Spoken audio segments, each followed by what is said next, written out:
Today, we move on to round 5, featuring young studs like Wyatt Langford and James Wood, and some wily veterans like Marcelo Ozuna and Blake Snell on today's action-packed episode of Locked On Fantasy Baseball.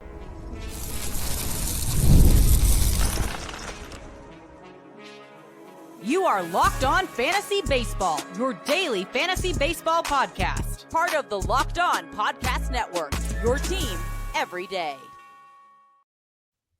Hello, fantasy baseball fanatics, and welcome to the Locked On Fantasy Baseball podcast, brought to you by the Locked On Podcast Network, your team every day. As always, we're your number one source of fantasy baseball knowledge, and thank you for making us your first listen each and every day. I'm your host, Dominic Martino. You can find me on Twitter at DomMartinoFB. Here, as always, with my brother, my co-host, my partner in crime, Matthew Ane, and you can find him on Twitter at Matthew_Ane. If you're watching on YouTube and you haven't already, hit that little bell below. It will subscribe you to the channel and give you a notification every time we drop a new episode. Or if you're listening on a platform like Apple or Spotify that allows 5-star ratings and reviews, we would truly appreciate it if you could do that for us. And lastly, but most importantly, and especially for you, this time of year, join us on the Subtext platform where we're offering an in-depth personalized experience through text messaging alerts you're going to be getting right to your phone, offering so much more than we can in this 30-minute podcast. And this time of year, you'll be getting our 2025 rankings, sleepers, breakouts, busts, and so much more. And guess what? You can start the season with a big return on FanDuel. New customers can place a $5 bet, and you'll get started with $150 in bonus bets if you win your first $5 bet. Visit FanDuel.com to get started today. And all right, folks, Matt and I back together, doing our thing here. We are up to round 5 with way too early ADP discussion. A couple of names, just a heads up, have moved around in our ADP. So we're going to be covering 10 out of the 12 names that are featured in round 5. The 2 names that were already spoken about are Jacob deGrom and Michael Harris. So if you do want to hear an in-depth coverage on deGrom and Harris, just check out our last episode when we talk about round 4, but they have moved down to round 5. Maybe a little bit of value there. You never know. Check out what I said in the last episode. But all right, Matt, round 5 here, moving on. So let's do it, brother. Who is up first? All right. Also, a little housekeeping too. We now move to 3 days a week until first day of pitchers and catchers reporting. But we're still gonna be rocking and rolling all season long. But anyway, let's start off with my boy Ozzie Albies. I talked about it on my Dolo episode of covering round 3 about how I didn't like some of the options that were going earlier in the draft because of guys that we can get later at the position, right? Like Ketel Marte was one of the guys I highlighted, who is my, second base 2, but, a 3 technically. But he was just so early. Like, I'm going to pay a 3rd round price, but look, we're here in the 5th and I'm getting Ozzie Albies at a much better price. And also he's my, second base 2. So ultimately I think it's a way better value for starters. And, I just also feel that he's the better talent. So like Ozzie Albies last year, even though he had a down year, it wasn't all bad, right? Like maybe a down year for him, but it really wasn't a bad year statistically. Like 399 at bats, 52 runs, 29 doubles, a triple, 10 bombs, 53 ribs, 8 stolen bases, and batted .251. Obviously, he didn't play a full season. He only managed to play about 99 games. And it was split up too. So it wasn't even like, okay, like he just missed the other half of the season. No, it was mid-season and couldn't get rolling. You saw the power dip, which was not great, but I like to see that the runs and the doubles numbers were really, really nice, right? Like he hit 29 doubles in points leagues. He probably really didn't hurt you as much. Even in the walk to strikeout rate, it's almost 50%. So, I mean, it's really not bad. It was just more like the head-to-head and 5x5 rotos where like you were counting on, more runs, more ribs, obviously more home runs, and you just didn't get it. But, when he played, he wasn't atrocious for you. Yes, we were kind of chasing, 2021 and 2023, where he was hit the 30 home runs and, had 10 plus stolen bases where I also think he probably has, 20 stolen base upside. So like with Ozzie Albies here, I think he's coming at a discount by far. The whole Atlanta team is coming at a discount because they were completely disheveled last year. And I think this is the year to buy back in and get him in round 5. If he's still here by draft day, I think this is the biggest steal of the draft, and he's the biggest value to me coming out of this draft and looking at ADP as if we were to draft today. Matt, I love Ozzie Albies too. I don't know if I'm going steal of the draft just yet, but it's a great pick. It definitely is a great pick. I have Albies as my second baseman number 3 right now, and I'm not gonna pick nits with Matt over one spot. It's just I think it's preference of the upside with Albies and just the kind of consistency that Marte has had throughout his career. Yeah, Albies. Actually, you did really a great job. I don't really have anything to add, just that he's coming off the board as pick 52 overall. Take him there. Second base thins out quickly. Like I literally think the top 3, maybe you could go the top 4 without Altuve, but he's getting old. He started to fall off a little bit towards the end of last year, and I think the fall off with Altuve is imminent. So the top 3 at first base of Betts, Marte, and Albies, you want to get one of those 3, and Albies here in round 5 is the last of the 3. So it is a solid pick. Matt, great coverage. I'm not going to say anything else. Let's move on to the next guy off the board. It is Wyatt Langford of those Texas Rangers. Pick 52.3 right now. This is an upside pick. He finished the year really, really strong, and he had a solid overall season last year. But it is a lofty price to pay for a 23-year-old who's had one season in the bigs. Let's do Langford's numbers for the whole season. It was 134 games, 499 at-bats, 74 runs, 25 doubles, 4 triples, 16 homers, 74 RBIs, 19 steals, and he hit 253. I really do like me some Wyatt Langford. I have Langford ranked at outfield as the number 20 outfielder. Let's see where this ADP actually lines him up as far as outfield goes. I think it's going to be a little bit higher, to be honest with you. It is 17, so not too far off, but you know what? You are paying a number 2 outfielder price. I think he does have number 2 outfielder upside, Wyatt Langford. I would say this year I'd be expecting 25 plus homers with probably over 20 steals as well. I think the batting, I know the batting average picked up in the second half, so I think he could hit for 265, 270 batting average. And honestly, this Rangers team is going to be a lot better this year upcoming than they were in 2024. So I'm buying into the counting stats being better. Upside pick for an upside reward, and it just might be worth it. For me, it depends on my team construction up to this point. If I went very secure with my first few bats, yeah, I could go for Langford here. If I went risky with my first few bats, I'm probably going to lean towards one of the more secure bats. Tease, Marcelo Ozuna is coming up later too. Yeah, I mean, like with Langford, like it is a risky pick. I'm not even gonna lie. I have him actually ranked as my OF 25. Yeah. So he's still like pretty much on the end of end of 2, beginning of 3, and that's kind of where I kind of really feel more comfortable with him. He had 2 great months. That's really all it was. Last year he had June that was 3 home runs coupled with a 309 batting average, and then September where he had 8 home runs with 20 ribs and 7 stolen bases and batted 300. That's where he killed it. That's where he killed it. So like I look at it and I go, okay, like Wyatt Langford, how am I looking at him next year? And then you take a little bit of a deeper dive and you look at like, okay, what was his biggest problem last year? Because spring training did not help us predict this kind of outcome, right? Well, you look at his average exit velocity sitting at 89.6 miles an hour, and it's a lot lower than I would have thought it was, especially when you looked at what he was doing in the minors, and the average exit velocity was definitely a lot better. And then his launch angle was pretty much flat as can be. And I think that was the problem and why we saw such a like what translated and what transpired last season.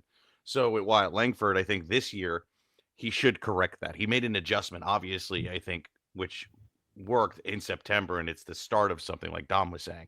So I'm kind of giving him the benefit of the doubt, but I'm also don't want to pay this price. So I'm hoping that the price comes down. Otherwise, I'm going to miss out on Wyatt Langford, I think, because I just 5th round for me, I think, is a little rich for a guy that we're banking on this kind of stuff where it also could go completely south. And this is where he was going last year and he didn't pan out. And it really affected your team.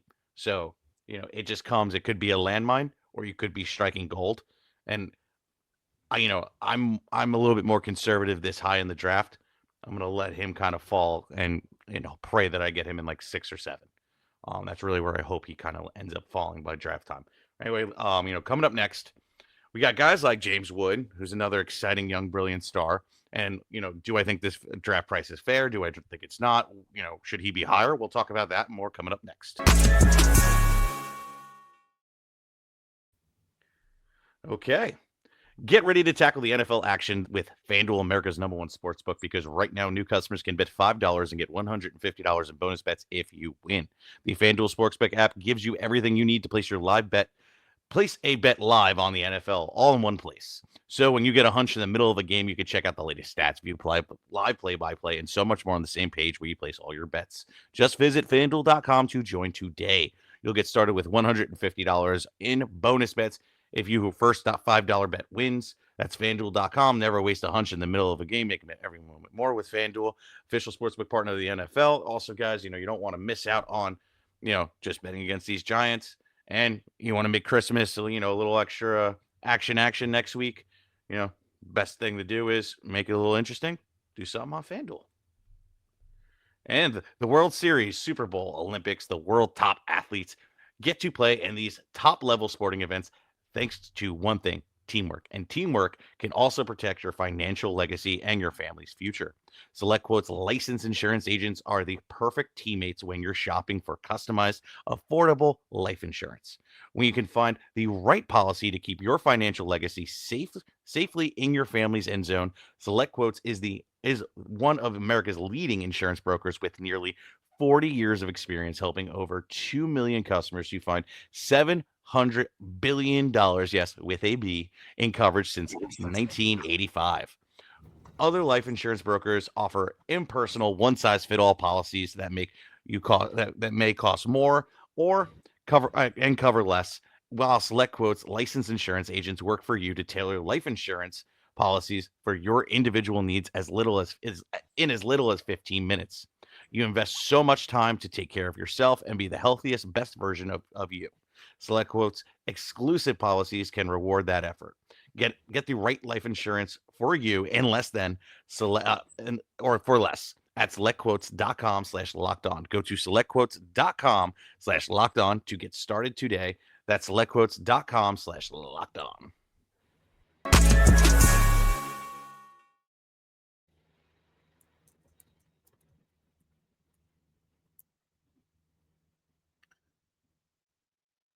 Well, Matt's back.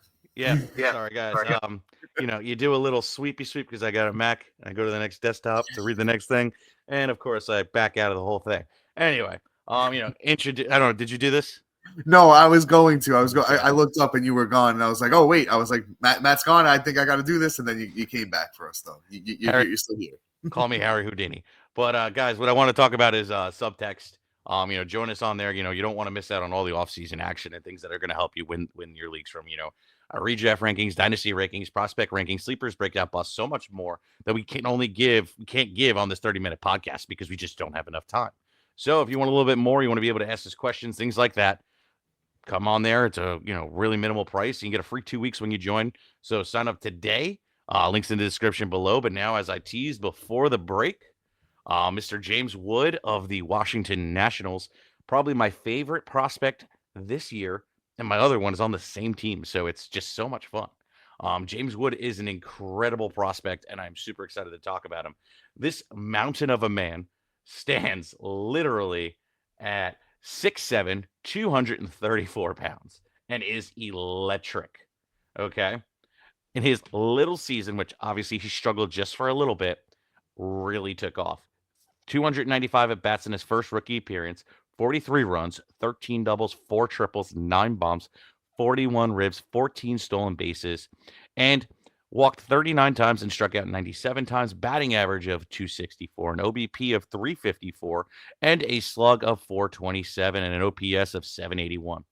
He is awesome. I got to say, that's an impressive rookie campaign, especially, you look at when he first got the call versus when, the end of the season where you really started seeing him take a hold of the league, in my opinion. It was really interesting, right? Let's get the monthly breakdown here if it will ever pop up for me. There we go. July, took a little bit of time, but then you saw August explode where he was batting 302 for a good chunk of the time, 3 home runs that month, 15 ribs, and 9 stolen bases just in the month of August. Slowed down a little bit, but popped in the power and had 4 home runs in September. He looked absolutely incredible, and I didn't mind that the batting average wasn't so bad as good, but he was really turning it on with the power and things like that, and all his underlining stats absolutely support that end of that season. Ex Woba was sitting at 351. The ex batting average was sitting at 269. The slug was at 439. The average exit velocity was incredible at 92.8 miles an hour. That's really hard to average. Like, wow. Then he was barreling the ball about 10.6% of the time, creating hard contact 52% of the time. Launch angle needed a little bit of work, but it doesn't matter because he literally just bullies the ball over the fence.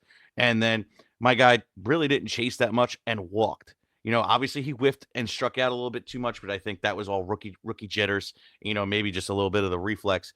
I think there's more improvements as we go into this season, and I think there's going to be a lot of positive regression, and I'm truly going to be drafting him everywhere. I actually think he belongs higher in the draft, if I'm being honest. I have James Wood going at, where is my boy?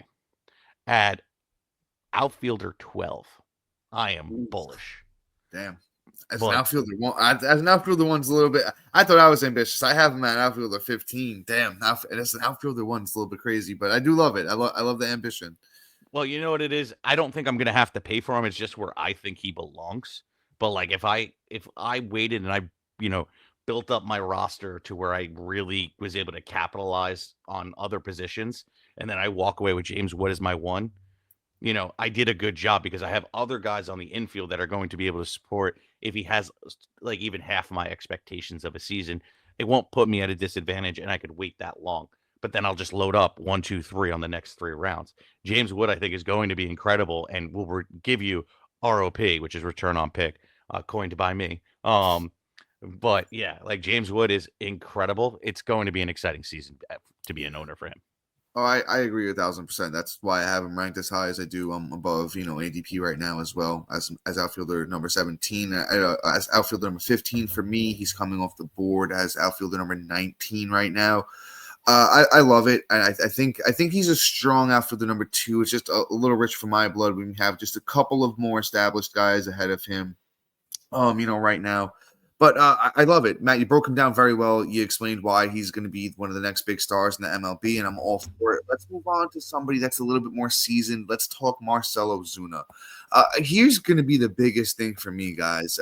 If Marcelo Ozuna retains outfield eligibility on Yahoo by some miracle, I love it. I think you could still take him here, even if he is utility only. Last year had a monster season. I was telling everybody, screaming from the rooftops, to take Marcelo Ozuna. I had him in literally every league I was in last year. He played all 162 games, 606 at-bats, 96 runs, 31 doubles, 39 homers, 104 RBIs, and he hit 302. Do I think he does all those things again? No, probably not. But can he hit 270 plus with close to 35 homers, 100 RBIs, good run total? For sure he can. It's just that if you're drafting him here and he's utility only, it's going to be tough for your lineup. You're going to want to make sure that I probably would have already liked to have taken an outfielder at this point if I'm taking Ozuna as my utility. It's just going to be about strategy, how you build your team around having to take him at utility. If I had to slot Ozuna in at outfield, honestly, Matt, I'd probably throw him at around number 12. I don't have him in my outfielder rankings right now, but I could see you slotting him in around 12 behind guys like Duran and Churio. I just think he's that good. He's been doing it for a while. We've seen 2 really consistent years from him. Loves hitting in that Braves lineup, especially as the DH. Doesn't have to get in that outfield very often. Love it. Strong pick here if you're a strategic person and can build your team around having Ozuna as utility. Yep. No, I mean, I agree with everything you're saying. I have him in my rankings right now. I have him lower than I thought I did. I have him at 17, which that needs to come up. If he retains the positional eligibility, he's going to have James Wood knocked down 1, I think. See, and that's where I think when I like the consistency of Ozuna, but the upside of Wood is probably like an Ozuna with some speed. So.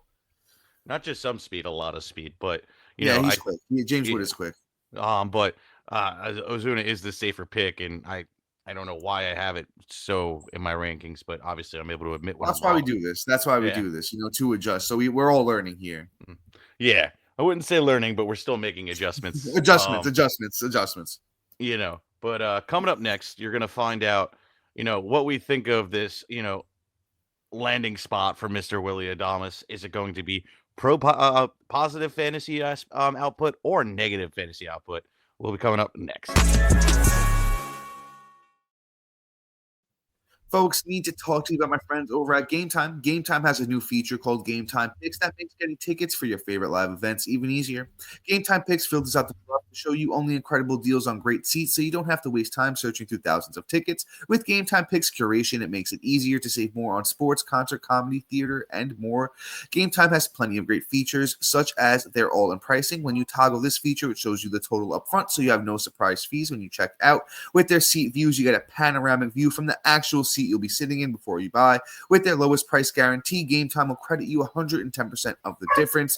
With Game Time's ticket coverage, purchase is coverage by the most flexible customer service policy in the ticketing industry. Take the guesswork out of buying tickets with Game Time. Download the Game Time app, create an account, and use the code LOCKEDONMLB for $20 off your first purchase. Terms apply. Again, create an account and use the code LOCKEDONMLB for $20 off. Download Game Time today. What time is it? It is game time.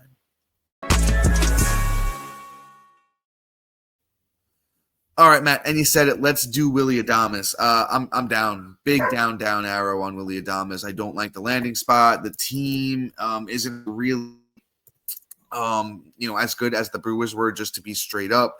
Those Giants always get, a little bit scrappy at times, and I think Adames will be a part of that this year, but the homers is going to go down a tremendous amount. The RBIs is going to go down a tremendous amount.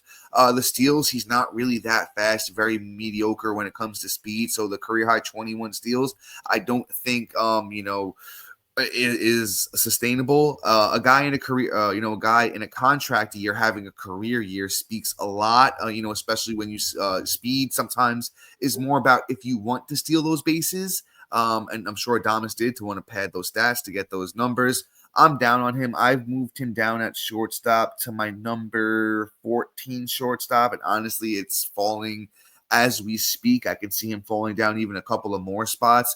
I definitely wouldn't take Willie Adames. I'm just going to leave it at that. Bust pick for me this year.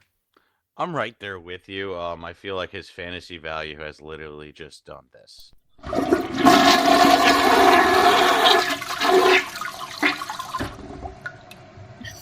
Like, it's one of those where where your wife is yelling at you because she knows you're sitting on your phone while you're taking a poop kind of type value.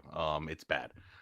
Essentially, Willie Adames has zero fantasy output for me this year. I think that this season was just a fluffed up kind of, I need to get paid kind of type deal. He's a great baseball player, right?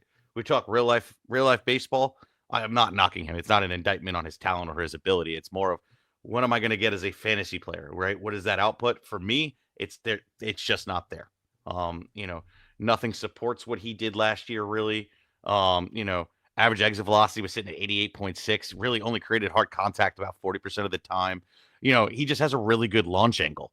And, that gets things done in a smaller park. But now that you're moving to Giant Stadium with the big, tall fences in the back and a big field, that luck and that exchange just isn't going to be there anymore. He's really going to have an increase in launch angle to get that ball and have the same. If he even hit 25, I'd be shocked. Yeah, to be honest, like, you look at his career and you're just like, well, Willie Adames, your home run numbers have been 2 years over 30, and that is about it, my guy. And your best season was at age 28. I'm sorry, man. I don't see it. We're not going to see the runs and ribs the way they were. The team isn't as deep as this. So Adames for me, total bust this year, unless the draft price starts falling, and then we could revisit this situation. But let's move on. Let's talk about the newly acquired Blake Snell heading over to the Los Angeles Dodgers. Great landing spot for him, quite honestly. We saw things that I kind of we both predicted as to, why the production was so down on him. And the Giants themselves rushed him. They signed him the day before opening day, and then they ran him out there, 2-3 weeks later. He then got hurt because he had zero warm-up. And then on top of that, he is a notorious slow starter too. So we didn't get to see really anything until he came back from that injury stint, and then he was lights out. Blake Snell was great once he was finally healthy and had the opportunity to actually be successful. You look at it, and over that course of like 104 innings, he still had 145 strikeouts, a 3.12 ERA with the shoddy start, and literally a 104 whip. You look at it and you're just like, Well, the first half was ugly. Like I said, he only had about 35 innings pitched and had a 6.31 ERA. Once he returned from the IR, my guy had 68 innings pitched, a 1.45 ERA with 103 strikeouts. He was absolutely fantastic in that second half, and coming off that IL, and was a fantasy gold mine if you went out and acquired him like we were recommending. So 100% this year, he's a top 10 pitcher for me. Where do I have him at? I don't even have to go that far. He's number 9 for me. And quite honestly, I could see that raising the second I start seeing him in spring training. Blake Snell is going to be an absolute monster this year. Yeah, I have Blake Snell at 6 right now, and it's just a little weird. It's a little weird to see him coming off the board at starting pitcher 14 right now. Mm-hmm. If you're getting Blake Snell as your SP2 in drafts right now, oh my God, are you making out like a bandit, Matt? I'm even going to take what you said to another level here, right? After Snell's first 5 starts, so we're going his last 15 starts of the season, 85 innings, 121 strikeouts, only 33 walks, a 1.48 ERA, a 1.94 FIP, and batters hit 132 against him. He's done it the last 3 years. We know who Blake Snell is. I don't think there's question marks. He should be being taken as an SP1. I don't really see any other way around it. You need to do it. Get on board with it right now. Snellzilla to the moon. Let's move on to this next guy. Let's talk Michael King, another guy that I'm actually really, really high on. A soured Yankee fan as myself will say, damn, this is what we gave up for Soto. And, Michael King really took it to another level last year. 30 starts for King with the Padres last season, a 2.95 ERA, 13 wins, 173 innings pitched, 201 strikeouts, a 119 whip, a 3.33 FIP. At 29 years old, finally got to, start and, really broke out, started to break out with the Yankees a bit in 2023. Michael King is somebody I love a lot. I think I even have him a little bit too low. I have him at SP 25. I might move him up, honestly, closer to where ADP is. ADP has him at, maybe not 15, but I might split the diff. I might split the diff with ADP and find that middle ground, because Michael King is going to be a stud. I don't see any other way around it. The Padres pitching coach staff, or their coaching staff for their pitching, has been amazing. Worked wonders with Dylan Cease this past year. Did the same with Michael King. I really do love King. Probably not as much as Snell or the starting pitcher we're talking about next, but there is a lot of upside here. I think we could safely take King as an SP2 in 12-man leagues, and you'll walk away pretty happy. Yeah. I mean, they did great with his movement alone last year. The movement with his breaking ball, with his off-speed pitches were stellar, and it reflected because you look at what his changeup did and his sinker, and it's magical. So Michael King, great season this year. Our next guy is the guy I'm like really, really like wildly baffled at his ranking and where he's going in ADP right now.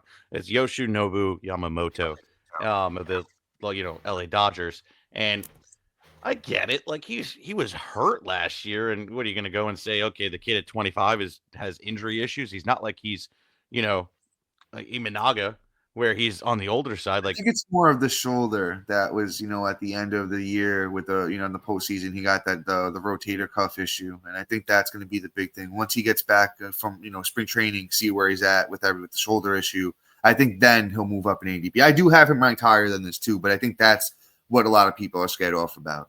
I mean, I get it with the rotator cuff. Like, don't get me wrong, but like we haven't heard anything negative about it. We've only heard, like if it was a real big issue, we would have heard news like, hey, he's getting surgery. Hey, he's got injections, and he flew out to like Germany, like Christian McCaffrey did, to go get his Achilles looked at. Like we're hearing none of that. What what we're hearing is radio silence, which is actually pretty good. So that means he's probably going through his rehab. He's probably fine, and they're probably just dealing with some stuff. And I mean, like the kid is young as hell, and is probably dealing with like, what's that called? Like tennis elbow, but You're just in the fatigued. shoulder. I Yeah. gotcha. So like it happens. The kid's is lights out talent. Like that's the thing. I have him ranked at 4 right now, unless I hear otherwise that he's not going to pitch. Um, actually I lied, 5, right under Paul Skis. And I'm like, I'm thoroughly impressed that the kid, he came out at 25 years old, and just kind of like lit up the league when he was on the mound. There wasn't much that I could critique other than how often he really gave up hard contact. But other than that, I mean, phenomenal first season for the guy, and I think better seasons to come. Between him and Paul Skeens, I think they're the 2 best pitchers in baseball, with Tarek Skubal as well, that are going to be at the top of the rankings for quite some time, because they're just going to be that good, and they're all so young. Yeah, I'm not against that thought. I think, in years to come, Yamamoto definitely, one of the better young arms in baseball. I have Yamamoto at 10, like you said, more of just want to see how he looks once spring training comes around. If there's no news and he looks great, yeah, he might move up those rankings a bit. Could see him getting up to maybe, around 8, 9. Maybe move up 1 or 2 spots, but. With that being said, you know what?